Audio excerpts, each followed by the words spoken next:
City and in the territory on west, there's just one way to handle the killers and the spoilers, and that's with a U.S. Marshal and the smell of Gunsmoke.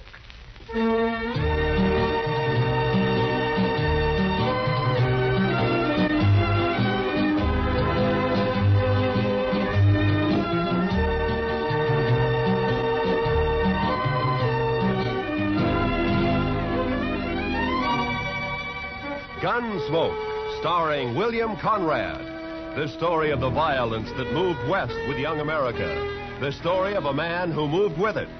Matt Dillon, United States Marshal.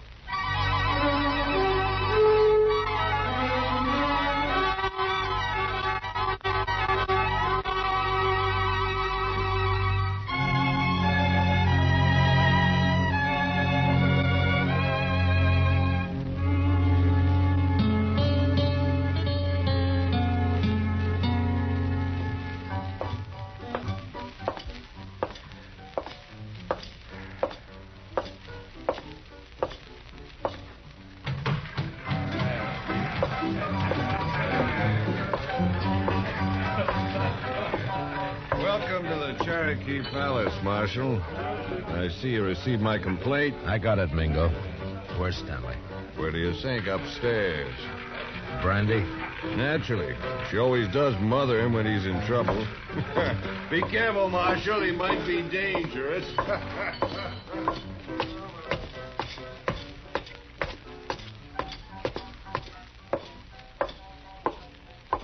Well, Marshal, you got a sweet word for Dixie? Yeah. Move. Oh, it's not very sweet. It was to the point. Say hello to Jim for me, huh?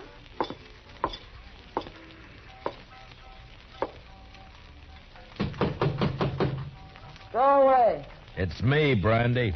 Matt. Come in, Matt. Join me in a drink? Where is he, Brandy? In the next room. Cried himself to sleep. Save it, Brandy. I gotta take him. Oh, why, Matt? Jim Stanley never did a mean thing in his life. He's no bad man. He stole money from Mingo's roulette table, and he threw a bottle at him when he was caught. Mingo's pressing charges. Stanley can clear himself in court. Huh? Against Mingo's witnesses? Do you bring Stanley out, or do I go get him? Go get him. But I wouldn't be proud, Matt. Stick to running dance hall girls, Brandy. Let me run the law, huh?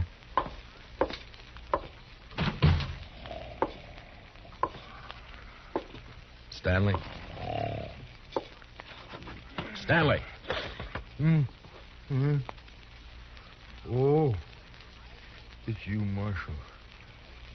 I was sleeping. I want you to come with me, Jim. Come with you? Sure, Marshal. You better get up. Come on. Come on. Oh, yeah.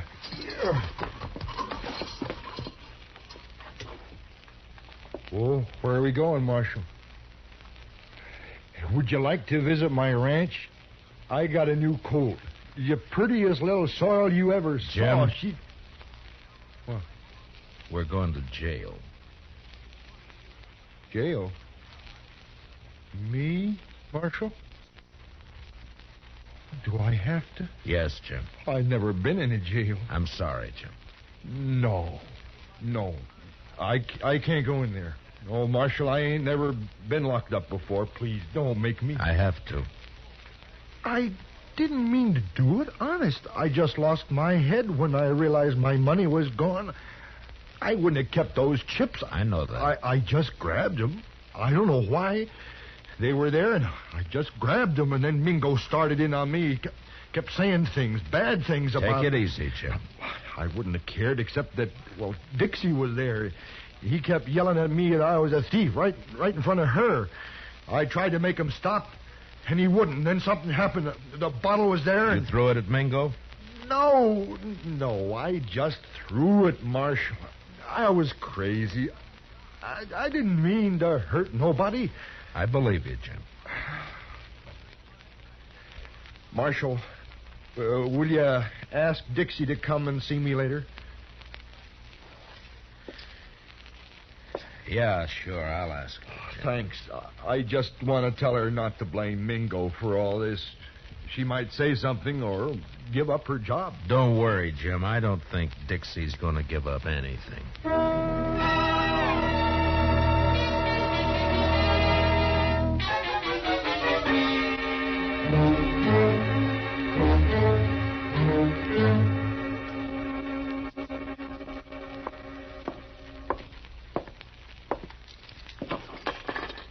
He won't eat his dinner, Mr. Dillon. He just sits there staring. Yeah, poor devil.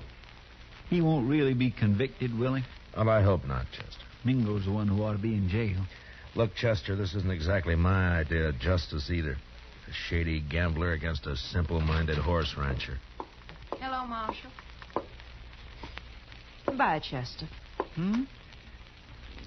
Oh, goodbye. I'll run along. You stay put, Chester. Oh, now, Marshal, I want to be alone with you. I sent for you to come and visit Jim Stanley, and you better be nice to him.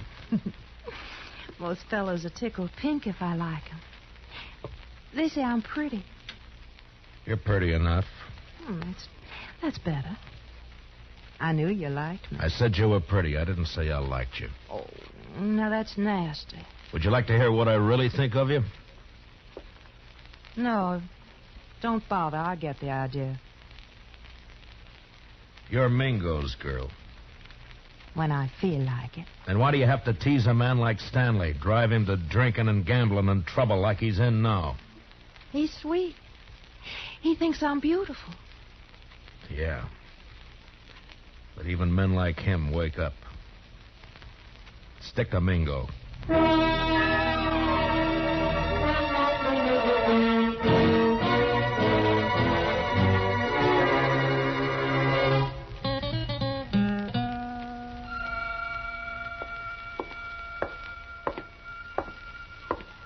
Hello, Marshal. Thought I'd drop in and see if your prisoner was all set for trial tomorrow. Mingo, I want you to withdraw those charges. And let that potential murderer go free? No. You got back the chips Stanley took from your table, and his assaulting a man like you is ridiculous. He doesn't even wear a gun. A bottle constitutes a deadly weapon. Look it up, Marshal. Why are you doing this, Mingo? Why pick on a man like Stanley? Let's say I don't like him always slobbering over Dixie. She's private property. For that greedy little vixen, you'd send Stanley to prison knowing that it'll probably crack his mind completely? That's his problem. You don't understand, Mingo. I don't like to see people pushed around. Well, don't cross me, Marshal. I already have. People get dead that way. Yeah, so I've heard. Now, just who are these witnesses of yours against Stanley? Ned Cole, Saginaw Henry, Both on your payroll? Dixie, some of the other girls. All working for you, huh? Jim Stanley's as good as convicted, Marshal. There's not a thing you can do about it.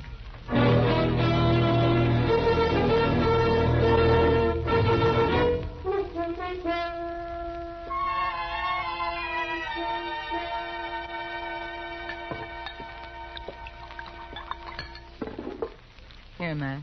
Drink this. Thanks, Brandy.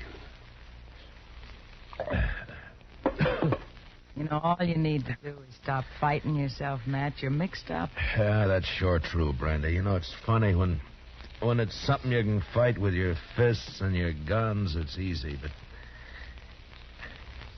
how do you fight a deal like this? You gotta clear Jim somehow. With those witnesses against him, Jim can't win in court. Technically, he's a criminal. Oh, criminal, my foot. He admits the crimes. The judge will have to sentence him to at least a minimum jail term. We know there are witnesses who can prove he's innocent. Now, a smart man would find a way to make him talk. I've been thinking about it. Well, I'll tell Jim you were asking after him. I think he'd like that. He's Dixie's.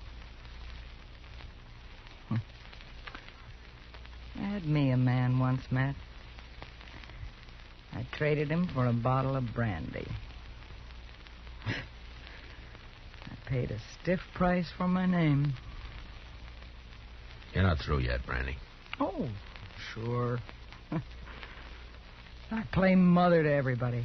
Take everybody's troubles on my shoulders. Help salve my conscience. Don't ever hurt a person, Matt. You never get through paying for it. Well, I better be going. Where? To try to get some of those witnesses to talk.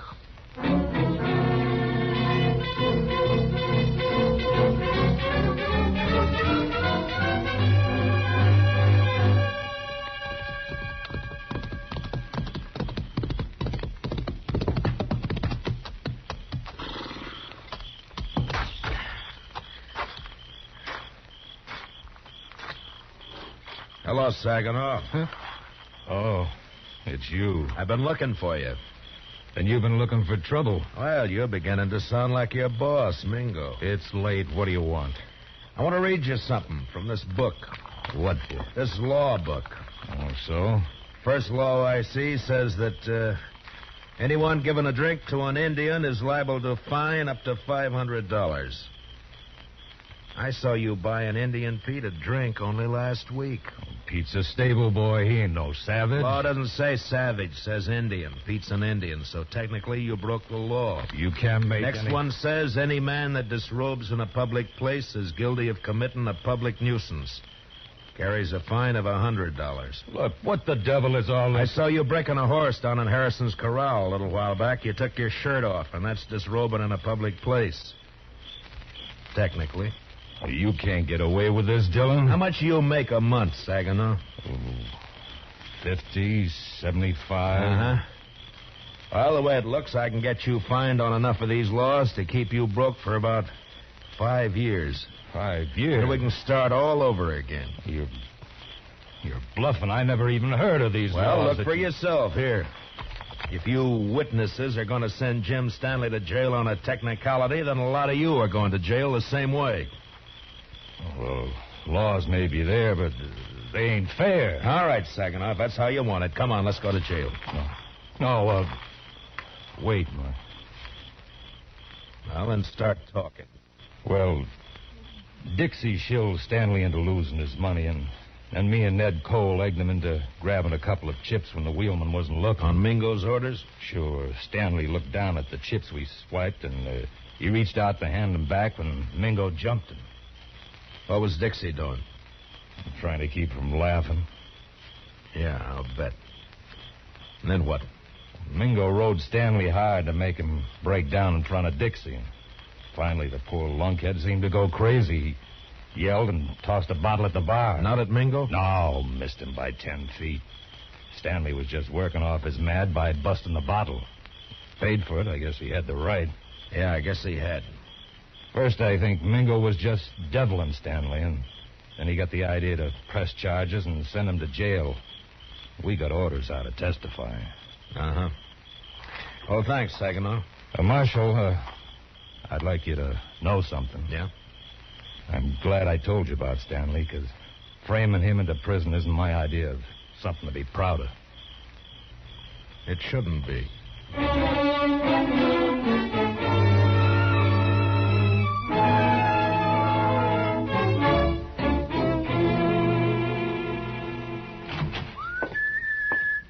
Good evening, Chester.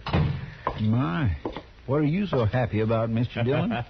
Everything, Chester, everything. Is it about Jim Stanley? It is about Jim Stanley. He's going to clear himself in court tomorrow. Come on, let's go tell him. Well, gracious, that is good news. He couldn't have taken much more of being locked up. I know. Hey, Jim, wake up. We're going to bring... Jim. Mr. Dillon, he's gone. Both window bars are cut. Yeah. And here's what cut him. A hacksaw blade. And look yonder, there's another. Oh, that fool. Why couldn't he have waited one more day and he'd have been free? Jim Stanley didn't have those hacksaw blades on him, Mr. Dillon. I know. I searched him good. You searched Dixie good?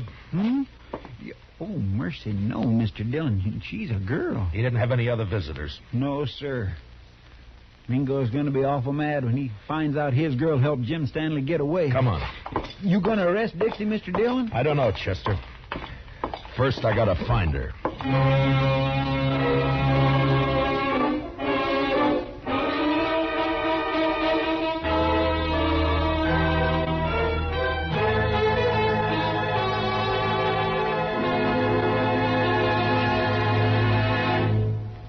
We will return for the second act of Gunsmoke in just a moment. But first, every Sunday on CBS Radio, hear both sides debate the issues on Pick the Winner.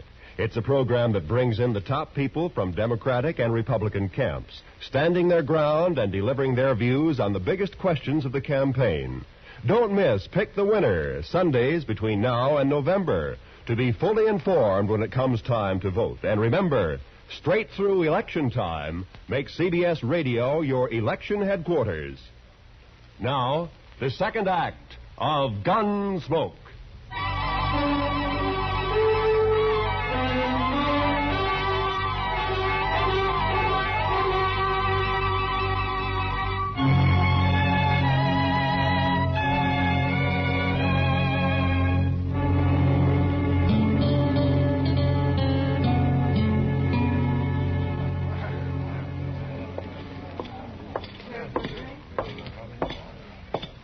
Kind of late, aren't you, Marshal? Where's Dixie, Mingo? Dixie, she's gone. I don't know where she is. You're lying. Well, I swear she disappeared hours ago. I still think you're lying. Dixie's here someplace. No, he's telling me the truth for once, Matt. Dixie's gone, all right. Are you sure, Brandy? Saw her ride out of town. Was Stanley? Yeah, Matt. The two of them. Dixie and Stanley? Dixie passed him some saw blades. He cut his way out. That rotten double-crossing hell. She's your girl, Mingo. I'll be the laughing stock of Dart City. Good. I hope they laugh you clear out of Kansas. If it's the last thing I'll do, I'll find her. Both of them. Finding them is my job, Mingo. Go ahead. But you better beat me to them, or you'll be arresting them dead.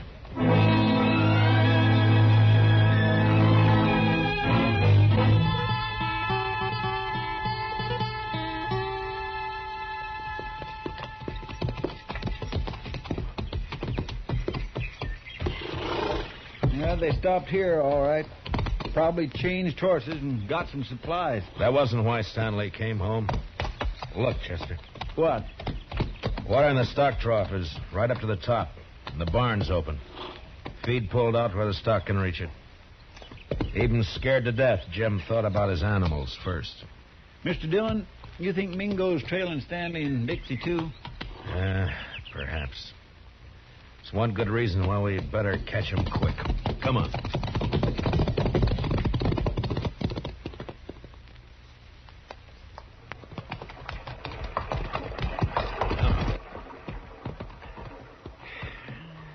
Still no sign. Looks like we've lost them for good now. What do we do, go back, Mr. Dillon? Well, we can't let Mingo find them.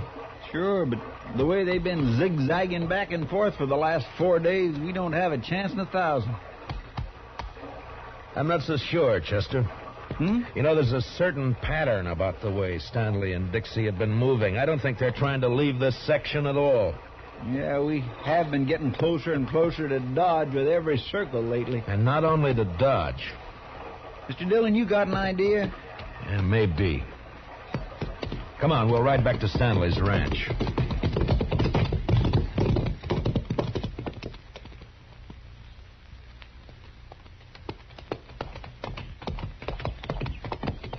You think they came back here? I will soon find out. But from what we saw here before, I'll bet Stanley's not the kind to stay away from his ranch for very long. What? Hit the dirt, Chester. Behind the trough. Yeah. It's Jim Stanley. There's his horse. Yeah. All right, keep your eyes open. Stanley!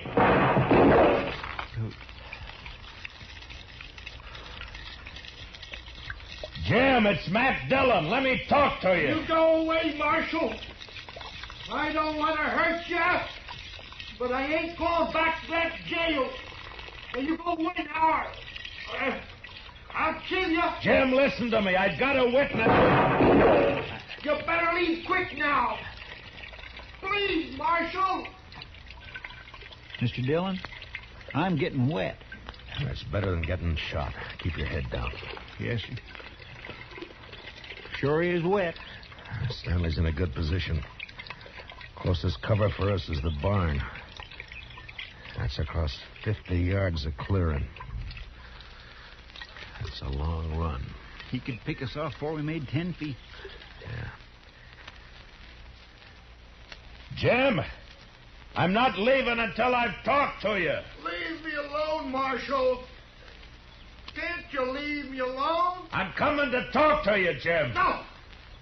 No, stay back. I warn you. Mr. Dillon, don't do it. That's a crazy man. That's a frightened man, Chester. I'm coming unarmed, Jim. I don't think you're a murderer, but if you are, this is your chance. Well,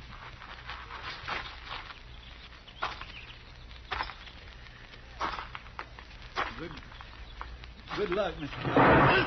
Mr. Dillon! Stanley's shot slashed across my side like a branding iron. It was all I could do to ignore my fear and keep going. But somehow I reached the ranch house alive. And I opened the door.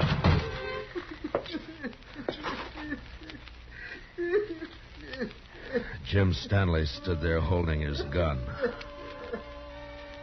and crying.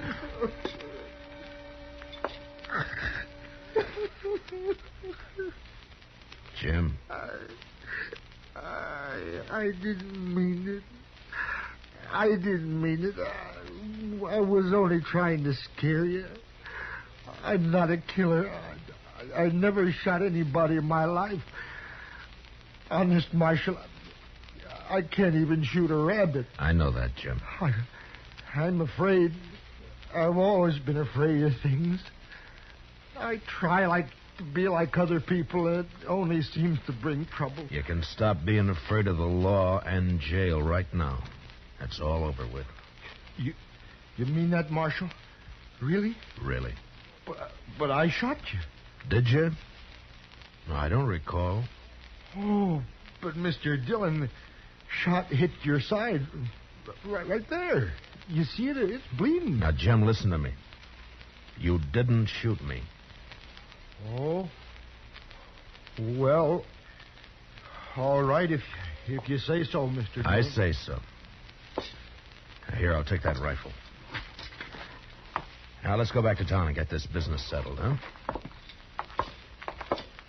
You've been good to me, Marshal. Forget it, Jim. There is one thing, though. Dixie. Oh, she brought me hacksaw blade. I know that. She said you were going to hang me and that I had to escape. She kept saying it. Uh-huh. Oh. She was riding with you. But where is she now? Oh, she left me last night. I was glad. I was nearly wild listening to her talk about you and prison. I even swore I'd kill myself before I'd go back to jail. I'm glad you didn't mean it. Oh, I meant it at the time.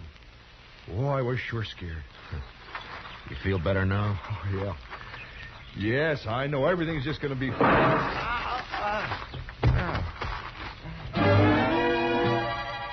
The rifle slug splashed the side of Jim's face with red, and he crumpled into the dirt. From the water trough, Chester opened up and drew the fire of whoever was hiding in the hayloft of the barn. I could see a gun barrel poking out from the side of the hayloft. And I picked up Stanley's rifle.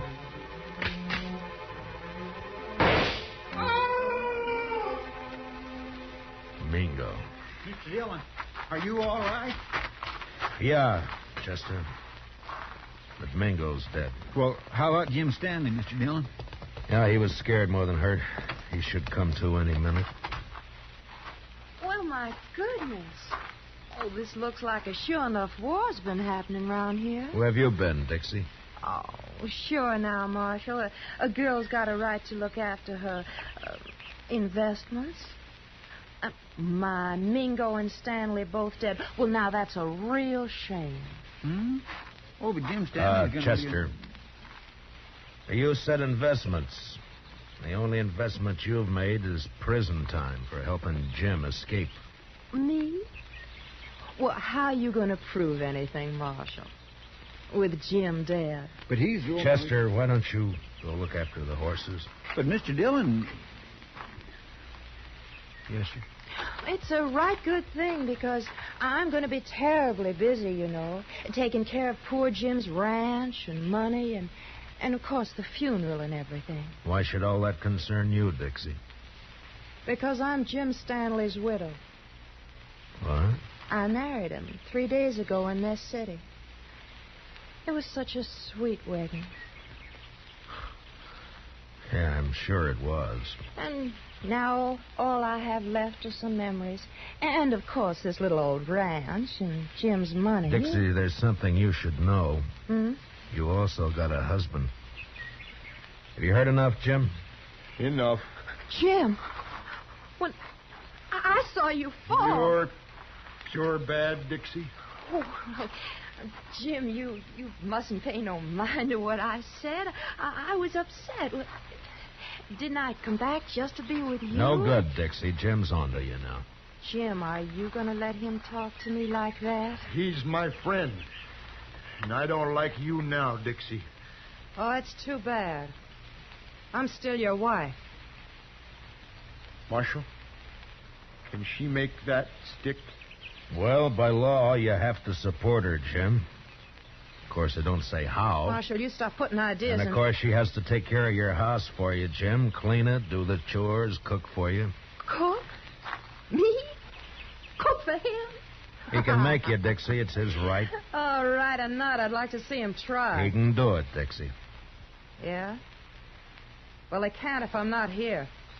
And I'm leaving right now.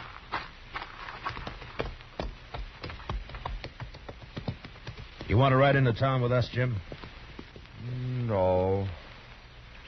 I think I'd rather stay here for a while, Marshal. If it's all right. Yeah, sure. I'll fix it. But in a few days, when you feel like it, come in and see me, and we'll help you get that divorce taken care of. Divorce? On grounds of desertion. She just deserted you, remember? Chester and I are your witnesses. Oh. Well, thanks, Marshal. I sure do thank you. So long, Jim. Goodbye, Marshal. Bye. Come on, Chester, let's go. He's had it too rough out here on the frontier, hasn't he, Mr. Dillon? Jim Stanley, I mean. It's addled him, sort of. Yeah, I guess that's it, Chester. Men like him need looking after. Yeah, we got all kinds out here, Chester. Come on, let's get back to town.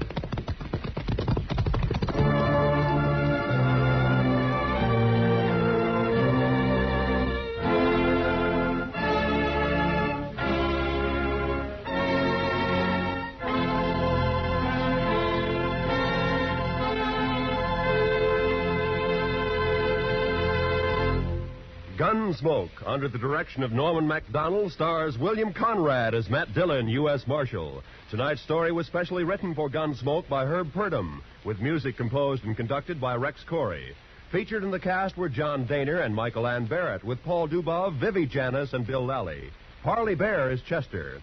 Join us again next week as Matt Dillon, U.S. Marshal, fights to bring law and order out of the wild violence of the West in Gunsmoke.